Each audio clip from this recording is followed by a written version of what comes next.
वंदे पुरुषोत्तम। 1960 61 साल की बात है। परम दयाल पुरुषोत्तम धरा पर जब आते हैं, उनके जो लीला होता है वो लीला सभी लोग समझ नहीं पाते हैं। साधारणतः भक्त ही भगवान की जो लीला है उस लीला माधुर्य का आस्वादन कर पाते हैं और उस लीला को कुछ कुछ समझ पाते हैं। ठीक इसी प्रकार से आज परम दयाल भक्त के साथ एक लीला माधुर्य का अमृत वर्षण करते हुए इस घटना उद्घृत किया गया। यहाँ पर परम दयाल श्री ठाकुर जी का स्वास्थ्य उतना अच्छा नहीं है। ठाकुर जी निराला निवेश में उपस्थित हैं। उस निराला निवेश में अब ठाकुर जी के निर्देश के अलावा किसी का भी प्रवेश वहां नहीं है, सबका प्रवेश निषेध है। थोड़ी देर बाद रोमेन दा की जो मम्मी है, रोमिन की मम्मी कहकर आश्रम में जाने जाते हैं, वो आती हैं। सारी घटनाएं वहाँ परिस्थिति को देखती हैं।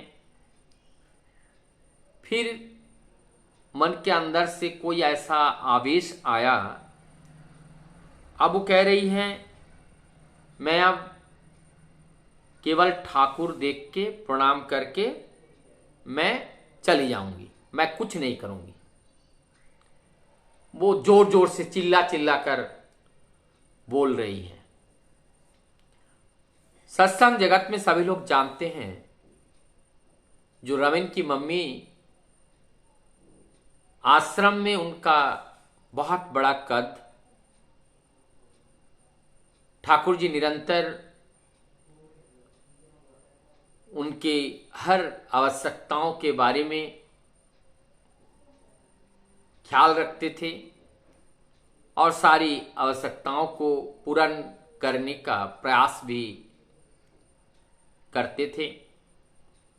लेकिन आज ठाकुर जो रविन की मम्मी हैं, उनको देखने के बावजूद भी कोई बोलचाल नहीं है। आज नहीं बोल रहे हैं,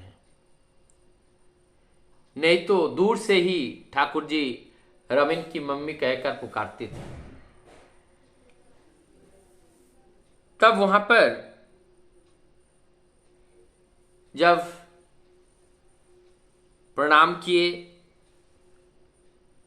जब प्रणाम करने के लिए ठाकुर जी के पास और नजदीक गए, ठाकुर जी अपने मुंह को दूसरी ओर फेर लिए और रविन की मम्मी जब तक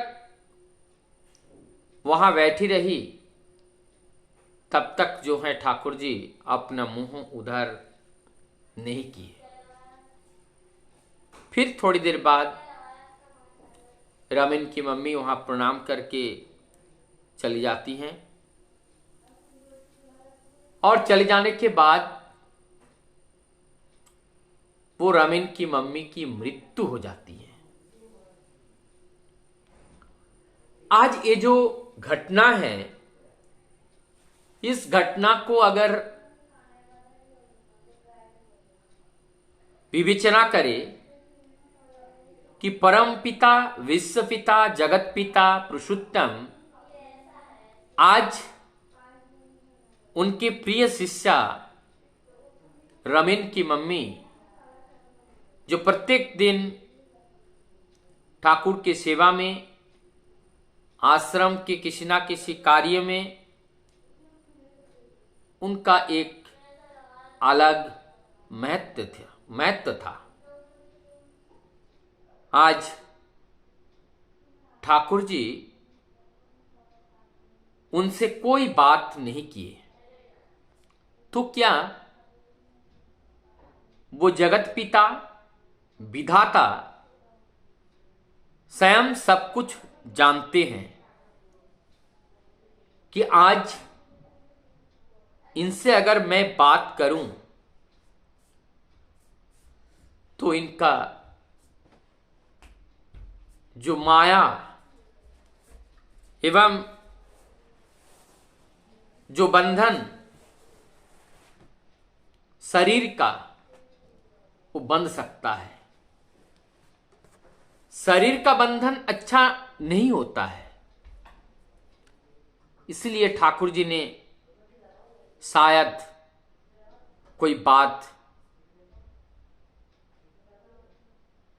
आज रमेन जी की मम्मी से नहीं की, क्योंकि पुरुषोत्तम की जो लीला होती हैं, उनकी जो बातें होती हैं, ये हम अपने ज्ञान बुद्धि विवेक के माध्यम से समझने का अगर प्रयास करें तो हम नहीं समझ पाते हैं। हमें इस चीज को समझने के लिए उनके सेवा में लगना पड़ेगा, उनके निर्देश को जीवन में पालन करना पड़ेगा। जब नित्य नैमित्य निरंतरता के साथ अविरल भाव से जब उस परम सत्य की स्पर्श पाते रहते हैं और उनको निर्देश को मंत्र मानकर मंत्र मुग्ध होकर के उस कार्यों को जब हम अपने देह के द्वारा परिपूर्ण करने का प्रयास करते हैं, तभी हमें अनुभूति होती है और वही अनुभूति लाती है ज्ञान, और उस ज्ञान से विवेक या बोध का उदय होता है और सहज सरल बोध से परम पिता की जो सत्ता व सत्य जिसके अंदर छिपा हुआ है, ये संपूर्ण सृष्टि जगत उद्बोध के द्वारा ही इनकी सेवा संभव है। बिना बोध के हम किसी को सेवा नहीं दे सकते हैं, लेकिन बोध के जो उदय होता है, वो उस परम पिता के निर्देश को पालन करते हुए जो कार्य इस देह से करते हैं, उसमें से जो हमारी अंदर अनुभव आती हैं, एक्सपीरियंसेस आती हैं, और उस एक्सपीरियंसेस के माध्यम से हमारे अंदर बोध का उदय होता है। यही बोधगम्यता हमारे जीवन को सुख शांति और समृद्धि से भर देती है,